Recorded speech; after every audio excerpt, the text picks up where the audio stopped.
Hey everybody, Captain B-Nard back here with another Wi-Fi battle. Today we have our second um, doubles match here on BDSP, and that is going to be against Oni. So, just waiting for him to make his selection.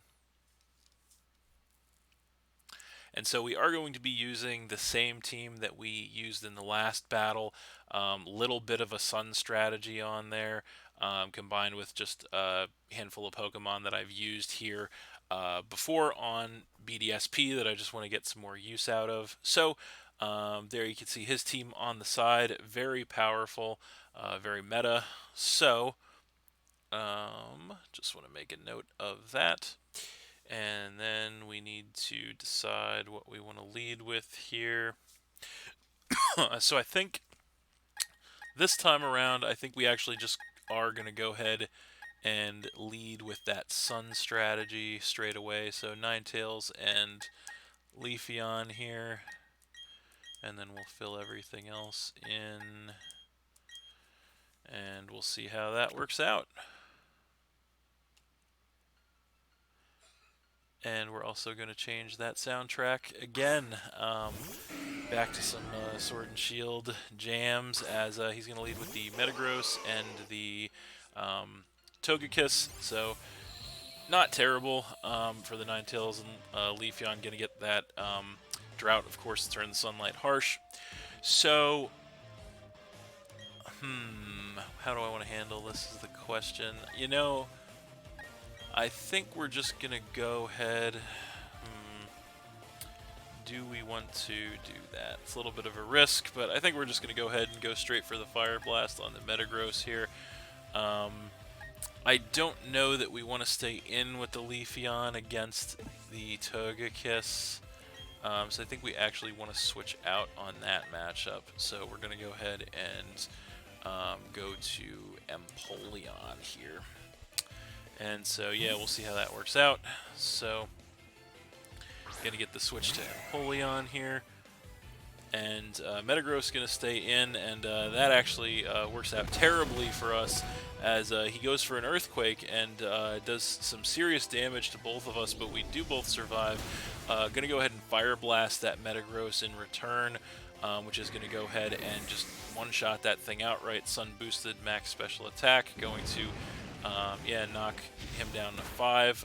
Then Togekiss get a Flamethrower, which unfortunately will finish the Empoleon off from that range and knock us down to 5 as well. So, little bit of a rough first turn there, but we'll see what we can do about it. What do we want to face that Togekiss with is the real question. I think we want... You know, I think we're just gonna have to go with the Leafeon here. So he's gonna come in with the Rotom, so that actually kind of works out. So the only unfortunate thing here is that we have to either double attack the Togekiss or we're gonna lose the Leafeon. So I think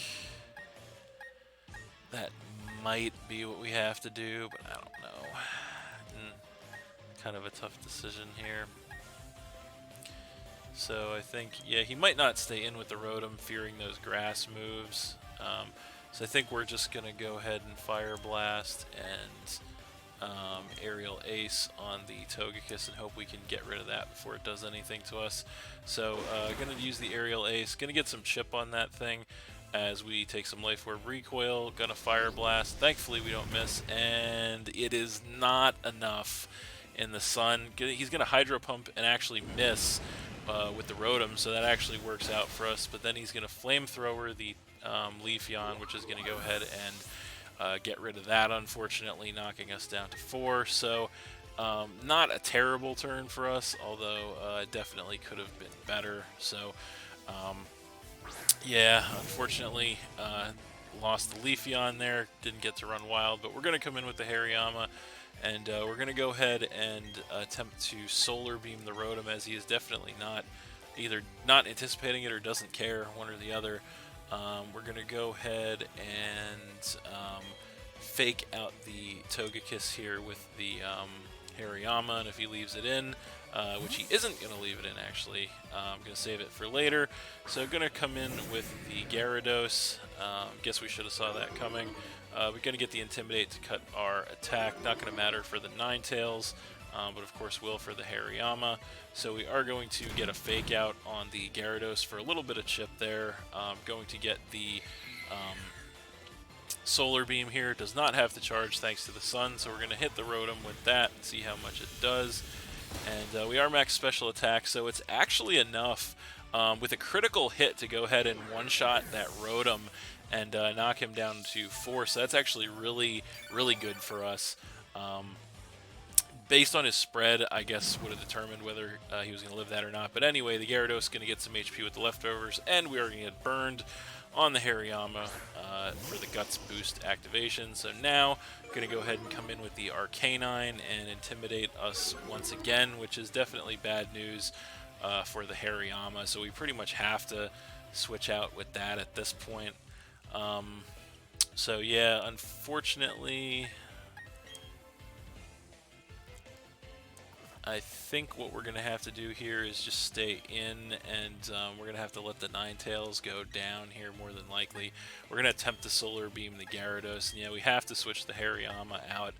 It really can't do anything more at this point, so we're definitely running a little low on options. I think the best thing we can probably do here is,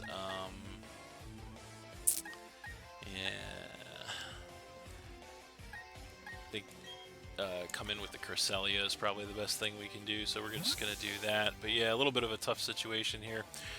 So, going to get the Cresselia in here, and yeah, Arcanine, of course, going to be packing the Extreme Speed, which will, of course, get rid of the Ninetales there and knock us to 3, as Gyarados going to Dragon Dance. Kind of figured that was going to happen, but unfortunately, not much we can do about that at this point. So going to go ahead and get those stat boosts, and then of course more HP back with the leftovers, so definitely not a good time there. So yeah, we are going to go ahead and come in with the Hariyama once again here. And yeah, so I think the best thing we can do at this point is we're going to buy some time, so we're going to go ahead and fake out the Gyarados. And then I think the Gyarados is sitting at +1 attack and speed, so we really have to focus fire on that thing, try and get rid of it. Not really much of a choice. So we're going to attempt to Psychic it with the Cresselia as well. And we'll see what he wants to do.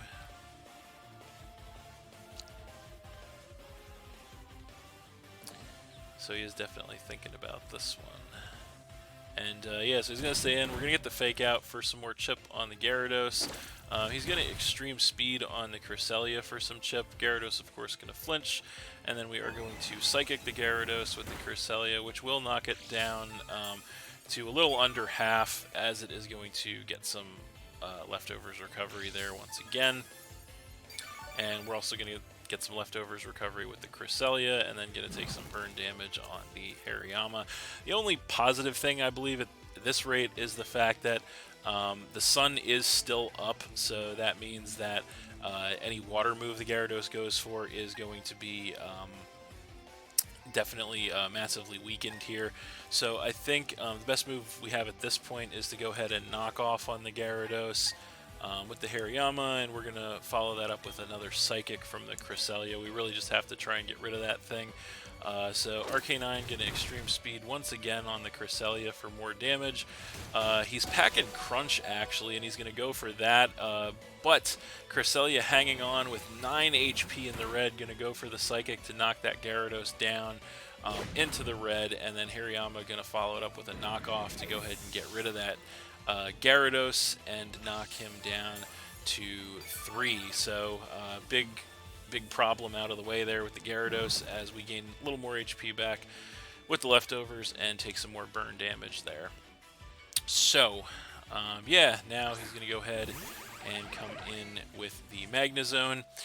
So I think we're going to go ahead and attempt to fire off a close combat here.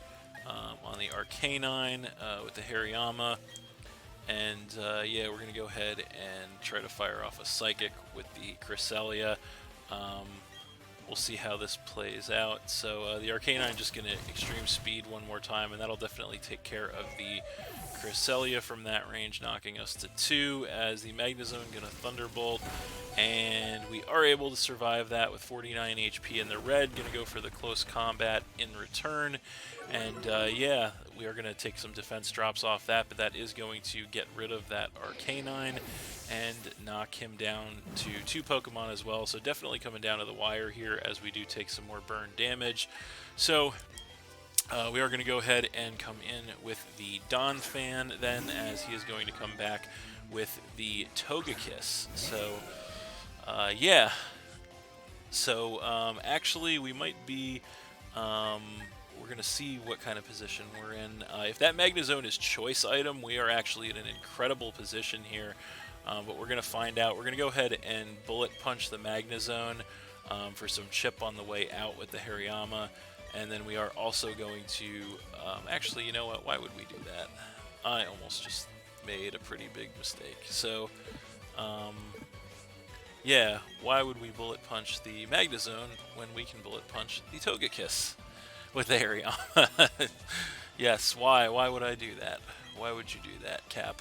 So, yeah, so we're going to Bullet Punch the Togekiss, and we are going to Earthquake the Magnezone. That's what we're going to do. So, yeah, going to go ahead and Bullet Punch. That is definitely going to finish that Togekiss off from that range, and that is going to go ahead and knock him down to just 1 Pokemon. Magnezone going to go Flash Cannon, though, so proving it is not choice. Going to hit the Donphan hard, but we do survive at about a 3rd HP. Go for the Earthquake, and that Earthquake is going to finish our Hariyama off, but it will also one-shot that Magnezone, and that is game. Alright, so we're going to get a 1-0 victory there over Oni. But that was a great game, actually. Very close. Very competitive. Could have gone either way. Down to the wire. And those are, of course, the games that you love to see. And we're going to go ahead and leave. And we'll turn the music off, of course. So, yeah, another great doubles game there. Definitely having... some good ones with these, which is definitely what we want to see. So, yeah, that's it. Thanks for watching again, everybody. Hope you all enjoyed. Please hit that like button, leave a comment, and or subscribe if you did enjoy, and stay tuned for more new battles in the future. Once again, just a quick reminder to everyone that I do now have a Discord server, which I will leave the link to in the video description, so you guys can go ahead and jump in there if you want to just hang out or potentially get battles against me in the future. So, yeah, that's it, and we'll see you next time.